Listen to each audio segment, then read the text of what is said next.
Hey everybody, welcome back to another episode of On Attachment. In today's episode, I'm answering a listener question of how do I navigate being newly single in my mid-30s? I feel like I'm running out of time. This is a question that I'm sure so many of you will resonate with. Maybe not being in your mid-30s, although I think there's a big chunk of you that might fall into that demographic.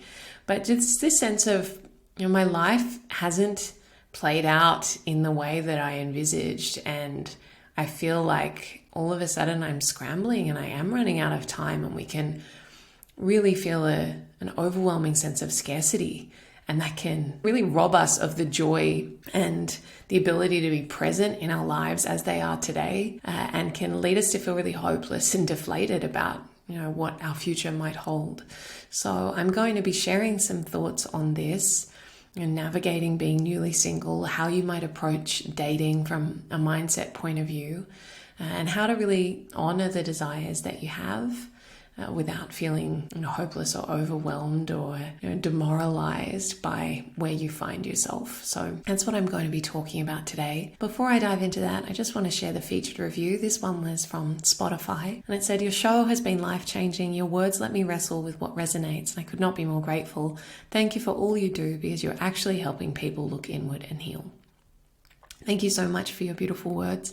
If that was your review, please send an email to podcast@stephaniereed.com, and my team will set you up with free access to one of my masterclasses. I also just want to say before I start this episode, I've mentioned this a couple of times before on the show, but my Higher Love course is a breakup course, but it also, the first 3 modules are around grieving the breakup, and the second 3 modules, so there are 6 in total, are around looking to the future and really figuring out who am I and what do I desire, and really leveling up in terms of where we're at and what we want, and our self-confidence and our self-worth, self-esteem, so that you can think about re-entering the dating world, if that's what you desire, from a place that is not just going to be a rinse and repeat of your old patterns, because there's nothing worse than feeling like we've had a fresh start and then we actually just end up right back where we started. So if you are in that situation, akin to the person who asked the question that is the topic of this episode, you can use the code PHOENIX to save $150 on my Higher Love course if you enter that code at checkout on my website, and we'll link that in the show notes.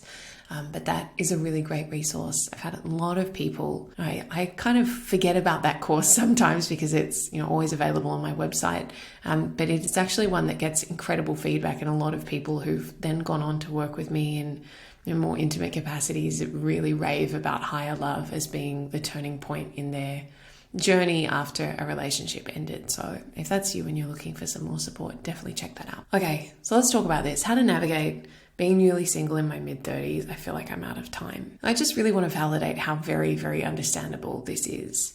Particularly for women. I think that oftentimes it is women who have this sentiment and this sense of scarcity around timing, particularly if you want to have kids.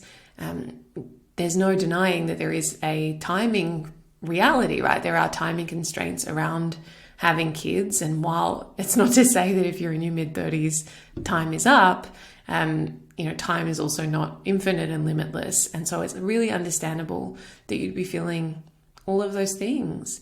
I think society gives us a lot of messaging around that. Again, for women, even putting the kids piece to one side, I think we really have been conditioned to feel like our value starts to plummet as we age as women. And so I just want to really validate all of the things that you're feeling. And I'm not just going to tell you like, oh, it's all in your head, don't worry about it. Because I don't think that would be helpful or honest. So it can be really hard to be grappling with all of those messages that we get and whatever realities might exist in terms of, timing constraints. So I just really want to say, I get it. I think that's really, really normal. And as I said, so many of the people that I work with are in a similar boat. And that is really what brings them to me because it's like, okay, I feel like I need to get serious about this now because, maybe I've spent my 20s and the first part of my 30s really focused on career or other things, and in this, youthful sense of having limitless time, and then waking up one day and realizing like, oh, okay, I'm not getting any younger, and there are still things that I really, desire for my life, and I probably need to start moving on those things. So it is a really common experience that a lot of the people I work with will relate to. I think when we layer on to that, the being newly single, I think if you've been in a long-term relationship and you really pictured a future with that person and that's what you thought you were working towards and you thought you kind of had it all laid out in front of you, to have that taken away, I think we don't talk enough about the grief that is, grief of a future that we thought we were going to have. Often we think about grief as being a backwards looking thing, something we're grieving the memories, we're grieving the past. But a huge piece of that grief when a relationship ends, a long-term relationship where we pictured a future, is grieving the future that we won't have with that person, and grieving, our fear of the unknown that now lies ahead of us when we thought we had it all figured out. So I think that really allowing yourself to grieve and to feel that is an important part, because again, just bypassing all of that and trying to bottle it up or try and push it down and telling yourself like there's no point being upset about it, here's where I am. I understand the part that wants to, just white knuckle it through, but it's probably a short-term solution. It's probably not going to really deal with the underlying reality of how you're feeling. So allowing yourself plenty of time and space to grieve, not only the past, but also the future. And when you've done that, and I say when you've done that as if it's a nice to-do list item that you can check off neatly, which of course is not the case. But in addition to that, I suppose the reframe I would offer you and the mindset piece that you might want to feel into is what possibilities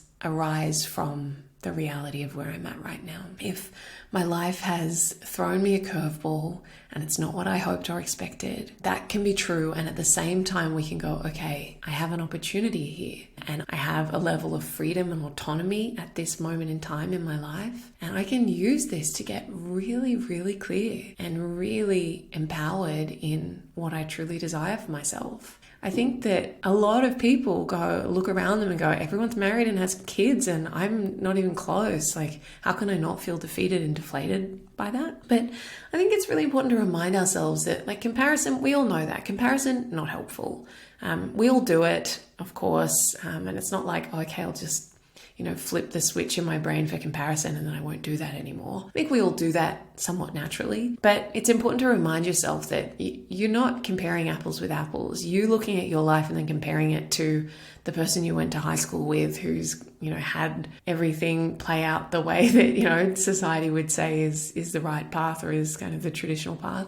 You don't know what's going on there. You don't know that that person's storybook life is as it seems. And I think we all have really imperfect information. Social media, as we all know, social media is a highlights reel. And of course it is. We don't really tend to show the hard stuff in real time when it's messy and it's challenging and it's uncertain. So just reminding yourself that comparison game when you're looking around you on social media, it's really bad data.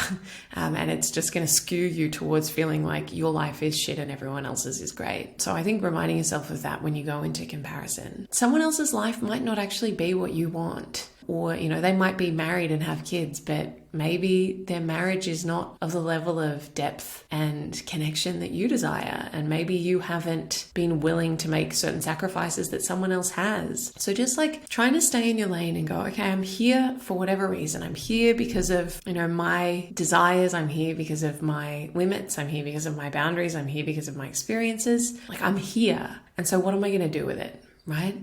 What am I going to do with this moment in time in my life? How can I really go all in on myself? How can I be so steadfastly committed to being the best version of myself? And not in the sense of like, I have to strive to be perfect in order for someone to choose me. But like, how can I really commit to my health, my well-being, my emotional development, my spiritual development, whatever that means to you in a way that you can cultivate peace and contentedness and joy and vibrancy and vitality in your being, and trusting that from that place, attract or be attracted to people who are on a similar wavelength and who have similar values, who are looking for similar things.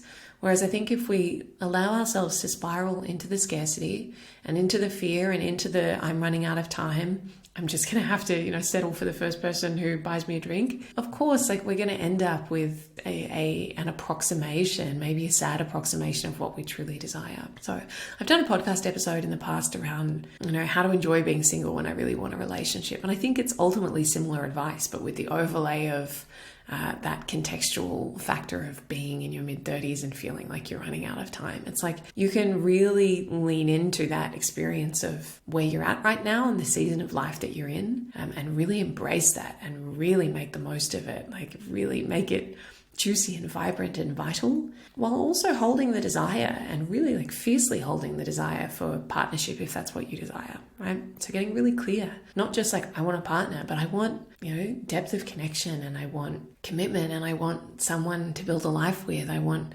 co-creation of a vision. I want us to really be supportive of another's dreams. I want just go really all in on the vision. I think a lot of people in this situation start diluting or watering down their desires. And I would say that's the opposite of what we really want to be doing. Of course, we don't want to be overly prescriptive around, I need someone who's this height and has this, all these physical attributes, and getting a little bit rigid in what we desire in a partner in a superficial sense, but really allowing yourself to get very clear around values and, desired feelings in the relationship, and not really being willing to compromise on the things that deep in your heart you're not really willing to compromise on, and giving yourself full permission. And I think when we balance these two things, it's I'm really committed to creating a vibrant life and a full life, a life that feels rich and joyful and wonderful. And I'm really desiring a partner in a relationship that has these qualities. We are able to hold both, and we can go, okay, I'm willing to wait to find that partner, that kind of relationship. And I don't really need to compromise, dramatically on what I truly want, because I've got all of this vibrancy and joy and vitality in my life and the season that I'm in. So I think they actually really support each other when we can hold both of those things. So I hope that that's been helpful as a little pep talk and a little mindset reframe. I know it's really hard. I know it's really easy to feel weighed down by all of those societal messages, particularly as a woman, the pressure of time feels really big and really real. But life is long, and I'm sure there are a lot of people listening who are much older than their mid-30s who are going, wow, I wish I could snap my fingers and be in my mid-30s again and start fresh.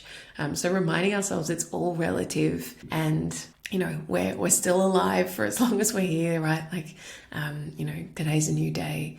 And all we can do is figure out what our next move is and decide how we want to be and who we want to be, and trust that from that place of intentionality and integrity, that we will be okay and that we can create something really beautiful for ourselves. So I hope that that's been helpful. I'm sending you lots of love to the question asker and anyone else who is in a similar situation and feeling a little downtrodden. And as I said, if you do want to check out my Higher Love course, you can use the code Phoenix to get $150 off at checkout. Otherwise, so grateful for you all joining me, and I look forward to seeing you again next time. Thanks, guys.